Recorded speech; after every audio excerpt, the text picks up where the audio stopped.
healthier tomorrow by volunteering today. Please call RenStar at 352-629-5800.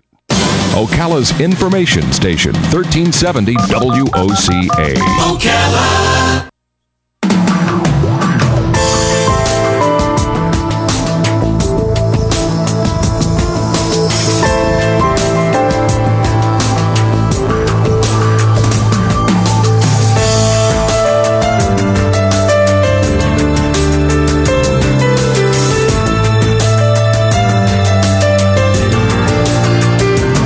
Thank you for tuning in this Friday morning. It looks pretty nice out there, doesn't it? It feels warm in here, but I don't think it's that warm outside, right? I guess no. it depends on where you're from, right? Yeah. Thank you, Vanessa. Here goes Vanessa. Professor Thomas Schaller is on the phone. He's a professor of political science at the University of Maryland in Baltimore County, it says here. He's a political columnist for the Baltimore Sun. What an honor to have him on the show. His book is called The Stronghold, How Republicans Captured Congress but Surrendered the White House.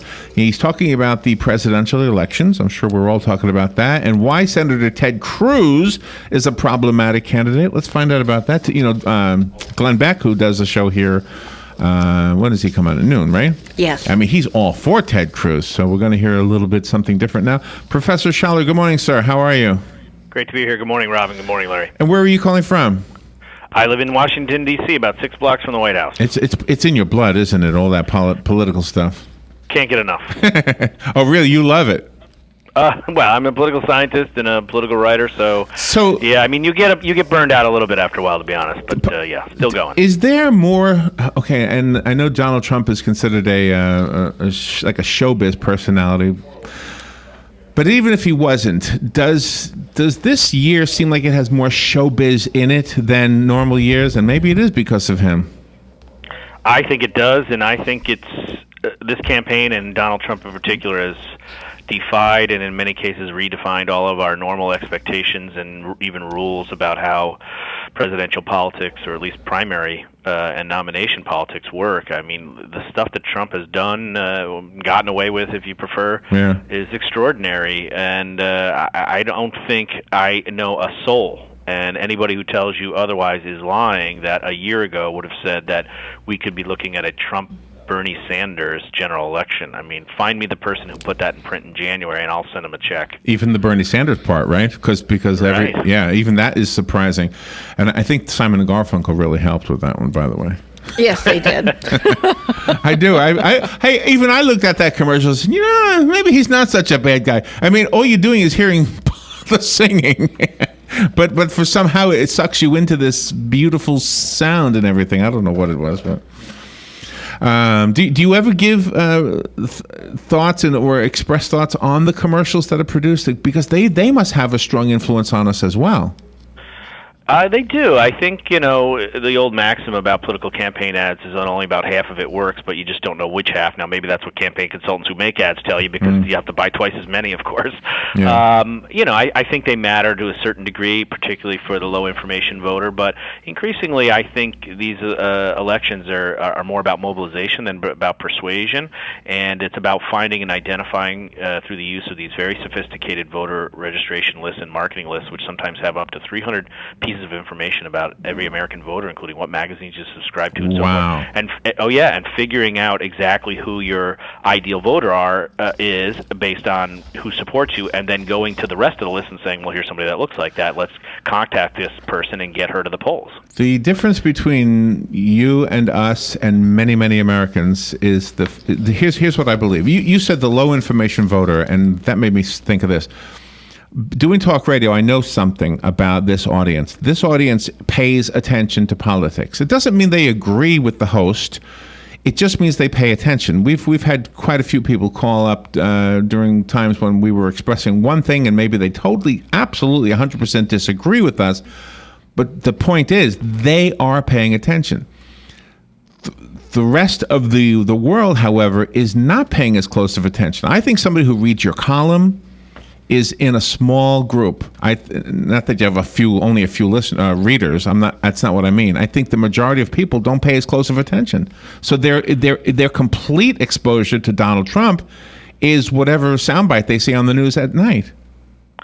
Well, as I always say to both my students and to friends and, in political conversations, the great blessing of democracy is that everybody can vote, whether or not they're highly informed, as the President of the United States gets to vote, or whether they're a first-time voter who can't tell you the difference between the two parties. I have my undergraduates all the time come to me and say, I don't know if I'm a Republican or a Democrat, and I sort of ask them a battery of questions, The great curse of democracy, of course, is that everybody gets to vote. We wouldn't allow a non-engineer to just sort of participate in the building of a local bridge, right? We would expect experts, but in a democracy, again, for better or worse, whether you're a highly informed voter who's paid attention, knows the history of elections and politicians and has studied it closely, or whether you registered the same-day registration and are casting your first vote and you pick the candidates at random, your vote counts one. So you mentioned the division between Republican and Democrat. Talk about the division, if you don't mind, between conservative and liberal, because this comes up a lot too, especially now with Trump. Yeah, because Trump is also defying all our expectations about what it means to be a Republican, or even to be, or at least to be a conservative Republican. I mean, here's a guy who historically has supported reproductive choice. He clearly is announcing his support for major social welfare programs like Medicare and Social Security. So it's really the rise of this sort of center-right populism, mostly white populism, frankly, and you have Trump sort of arguing for working-class and downscale white voters, which, as we know, are the people most likely to be supporting him in the Republican primary. And I think he's tapping into a sentiment that writers like Ross Douthat and Rehan Salam wrote in a book 6 or 7 years ago, saying, "Hey, the Republican Party does a great job appealing to corporate interest and deregulation and tax cuts for the wealthy." And for those people, it doesn't really have an agenda for the middle class and the working class American, and they need to get one, and they hadn't done a very good job of doing that.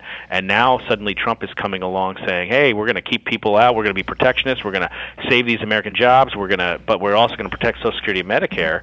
I mean, that is a fascinating little combination of policies that you don't hear a lot of politicians talking about. And it seems like he is for all the people, because you've got the Obama administration, and they're not even talking to the Republican side. Once Obama got in there, it was all about the Democrats. He didn't just leave his label at the door, and he says, okay, I'm here for all people. I'm here just for my party and what we represent.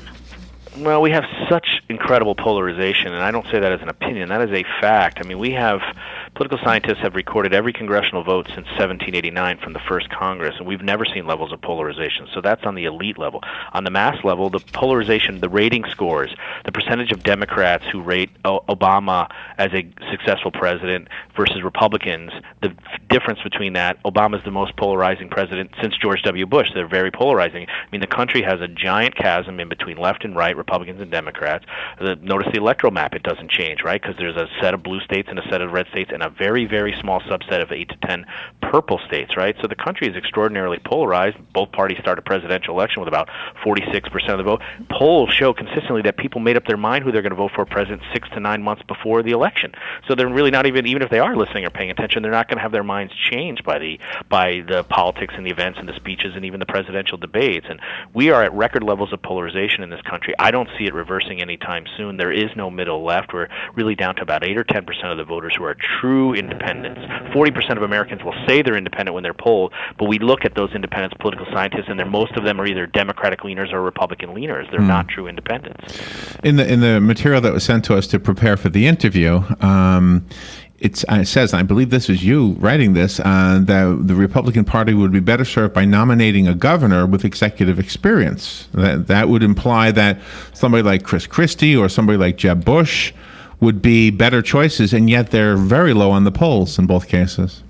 It's really remarkable. And, by the way, I'm echoing a recommendation of the Republican Party itself. If you remember, after Romney lost in 2012, Reince Priebus, the RNC chair, commissioned this internal diagnostic saying, what did we do wrong? They interviewed 1,100 people from the universe of Republican and conservative supporters, donors, consultants, trade association supporters, Chamber of Commerce types, politicians, ex-presidents, members of Congress, everybody.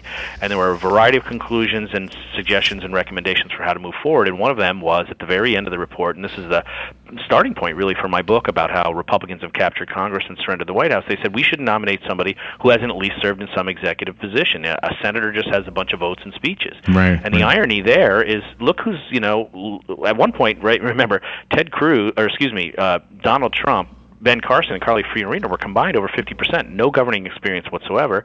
And then the next two guys in line are Cruz and Rubio. They have no executive experience. So I'm sympathetic to what Kasich, Bush, and Christie say. In almost every one of his answers, Christie points to, I had to be held accountable, I'm a governor. He's trying to hammer that message home, but it's just, this is the year of the anti-politics and the anti-politician.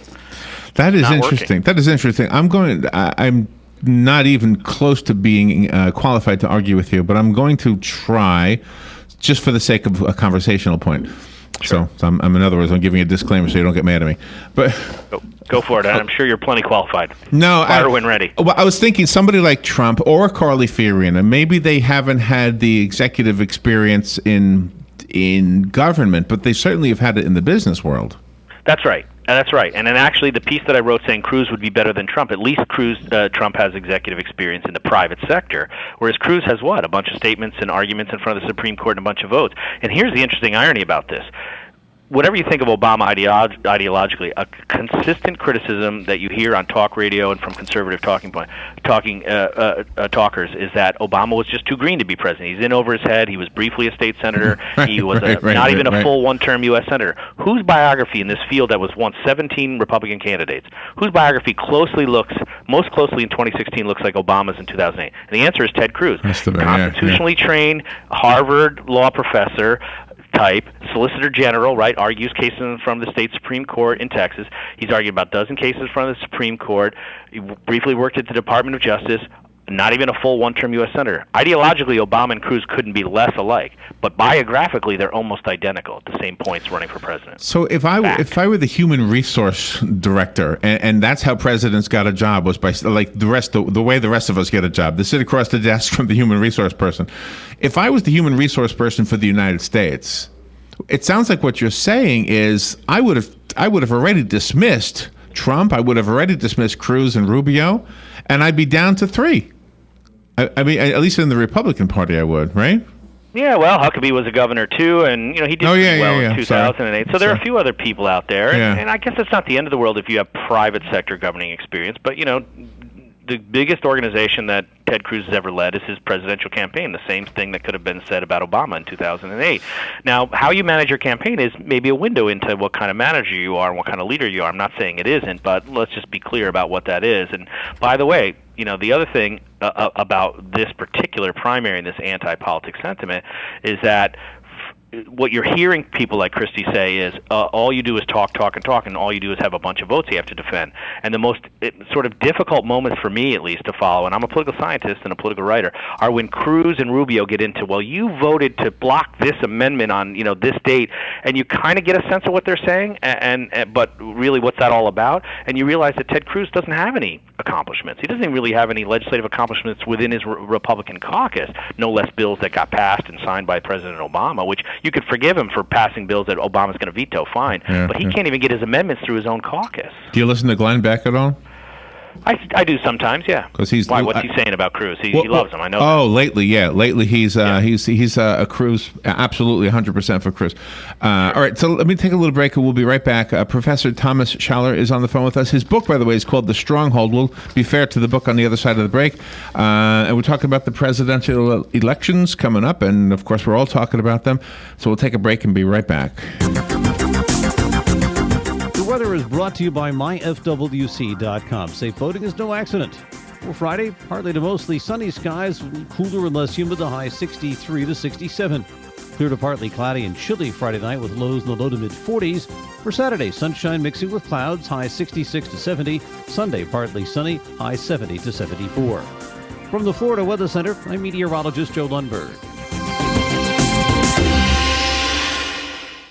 This weather forecast brought to you by TriCounty Generators, 1-800-622-1957. Don't get caught with your power down. Call TriCounty Generators now, 1-800-622-1957.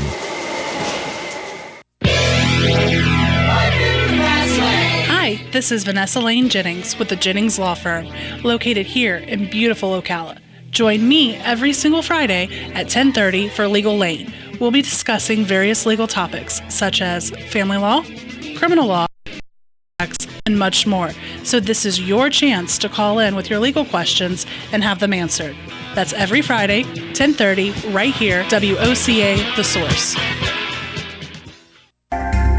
Hi, this is JP from Penn Flooring here in Ocala. I would like to invite you to come in and visit our spacious showroom where we have solutions for every style and budget. From wall-to-wall carpet to hardwood floors and tiles, we have an unsurpassed selection of flooring. At Penn Flooring, we've provided quality customer service with a family touch for over 25 years. Visit our website at pennflooring.com or come by our showroom, 1201 Southwest 17th Street, just over the bridge. Penn Flooring, quality customer service with a family touch.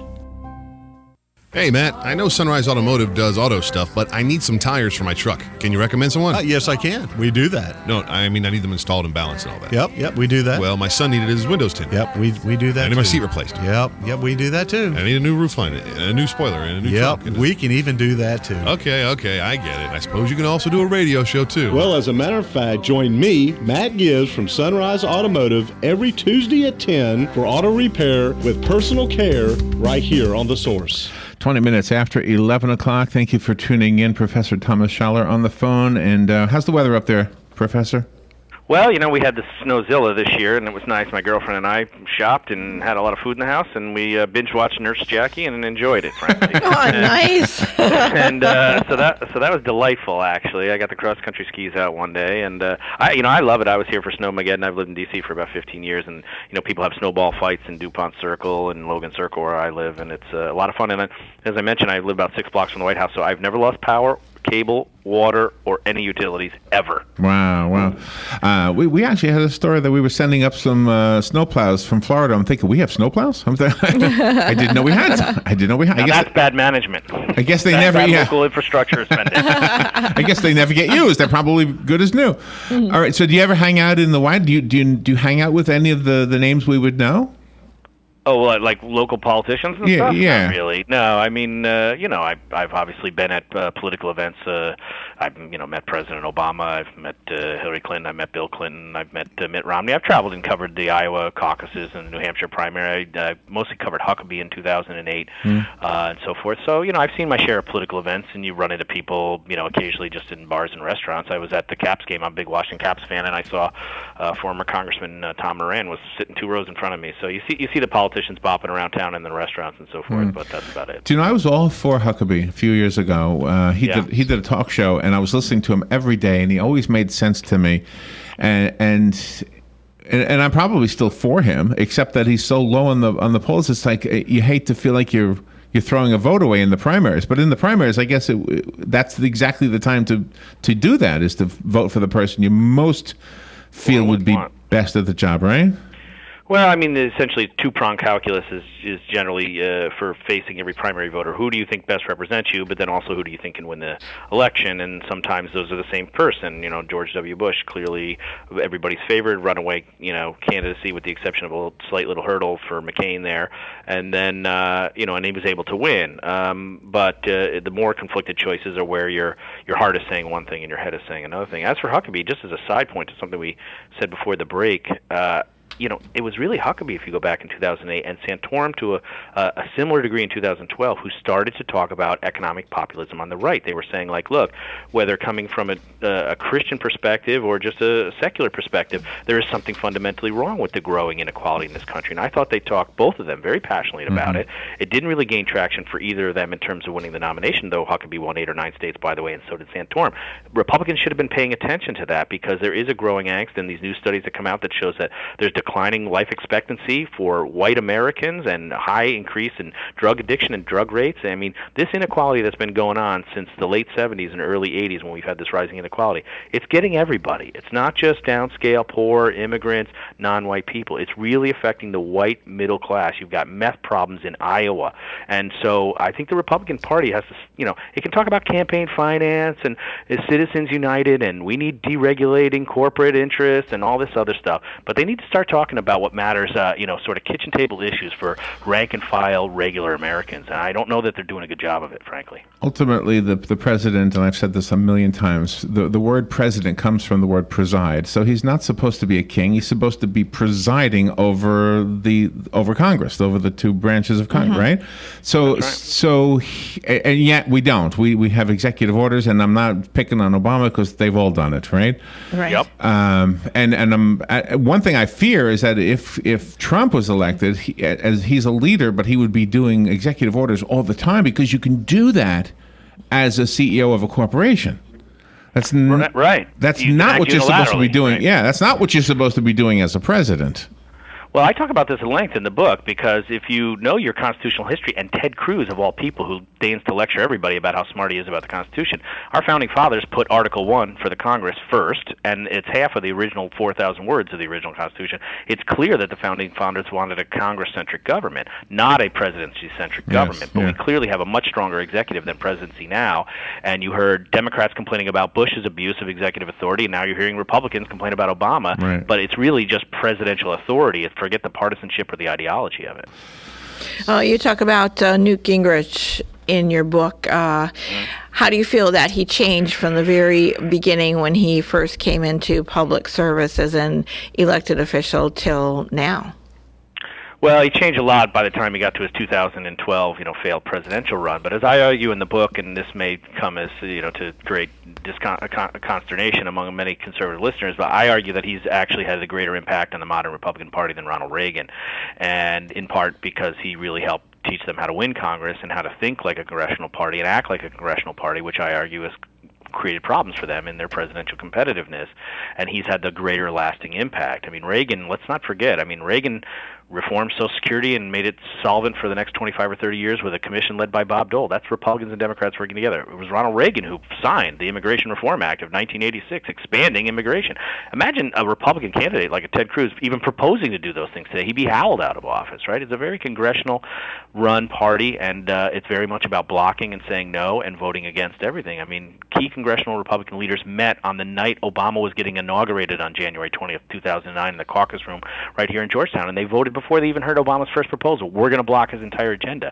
Who was in that room? Kevin McCarthy, Newt Gingrich was the only former member in there, John Kyle, all those guys. It was reported in Robert Draper's book, about Republicans deciding we're just going to block. We're not going to agree to any of this agenda, whether it's Obamacare or Guantanamo, you name it. Yesterday on the news, they were talking to people on the street, and they were saying, "What's the most important thing you want from the next president?" And he said, "Oh, I want the next president." This is the one they kept playing in the soundbite.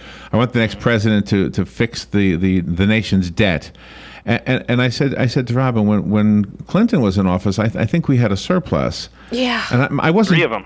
I wasn't doing much better then than I am now with a debt. So I don't know that that's that important to me as a person and as an individual. I know as a country it is, but I think they picked this one soundbite, and I don't know that it represents the average person.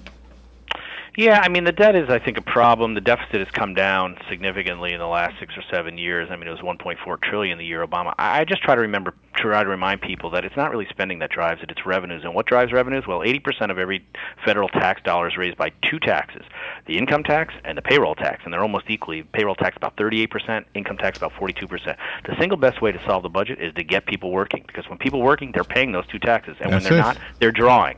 And so talking about Obamacare and its expending or how much we spend on this, the stimulus is pittance against getting people work, because when you're working, you're contributing, and when you're not, you're drawing. It's as simple as that. That is pretty simple. Any aspirations on your part to run for office?